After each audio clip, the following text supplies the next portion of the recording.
মামলা করতাম আর কি। সেই দিনটা ঘটনা হয়েছে, আমি আমার বোনের বাড়িতে গেছিলাম দুপুর, তো গেছি পরে বিকাল 4টার সময় গেছি। যাওয়ার পরে সঙ্গে সঙ্গে দুইটা ছেলে আমার পিছনে উঠে গেছে। যাওয়ার পরে আমি তখন হচ্ছে কোনো কান্না টান্না নিতে চাইছে, আমি আমার মতো মিল বানাইতেছি। তো আমার বোনের ডেকে কইতেছে আপনার এবারে কে কে থাকে, আপনার বসে এবারে বসে ভাড়া থাকি আমরা। তো সে তারাকে ডাকো, তারা আবার ভাই ভাইয়ের ওই মহিলাটাকে ডাকো, এটা আমার বোন। বোন, হ্যাঁ, এরপরে গেছে তারা সার্টিফিকেট দেয়, তো মেরিট সার্টিফিকেট দেয়, তো গেছে তারা যে হাজবেন্ড লিগেলি দেখাইতে শুধু শুধু বিনা কারণে, তারা শুধু শুধু আমরা ভাই বোন সম্পর্ক, তারা বিনা কারণে আমাদের উপরে হামলা করছে, এমনকি বাচ্চা পর্যন্ত কষ্ট পাইছে। আপনারা তো নিউজটা মনে দেখছেন।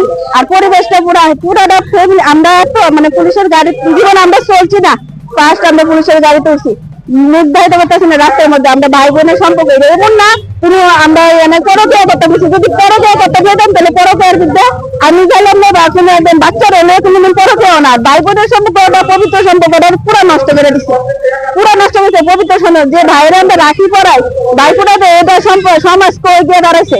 এটা আমি অনেক বিচার চাই, ন্যায্য বিচার চাই আপনাদের কাছে, এতটুকু অনুরোধ আমার, আর কিছু না।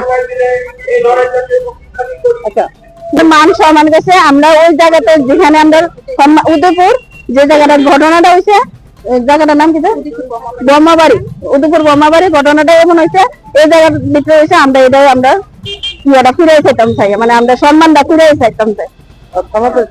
থানা দিয়েছি আমরা, থানার সাহায্য নিতাম চাইতেছি। আমরা ঘটনাটা জানাবো, ঘটনাটা আমরা জানাবো। আমার যে ভাই, ভাইয়ের বউ আমার বোন, ঠিক আছে, এমন কিছু না। আজকে যদি মানতাম, আমি এটা মনে করতেছি এটাই, এটা কোনো সঠিক ইয়ে না, এটা ভুল ধারা পরিবার নিয়ে আইলাম। আজকে যদি মনে করতাম এটা সত্যি, তাহলে আমি জীবনে এখানে আইলাম না, এটা ভুল ধারণা। এর লেগে আমি আইছি, পরিবার নিয়ে এসে আমি আইছি এখানে জানাইতাম। হ্যাঁ, সুস্থ বিচার চাই আমি সুস্থ বিচার চাই, সত্যি কথা। এটা পুরা কলঙ্ক দাগ করছে। আজকে পরকিয়া কি ভাই বোনে পরকিয়া করে?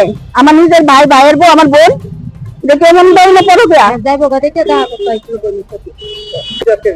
হ্যাঁ, আমি জানাবো তারা বিদ্য, সত্যি আমি জানাবো। আমার নাম সোনালী দে, আর এমনি আমার ফেসবুক একটা পেজ আছে রিয়া দেব, বাড়ি নন্দনগর।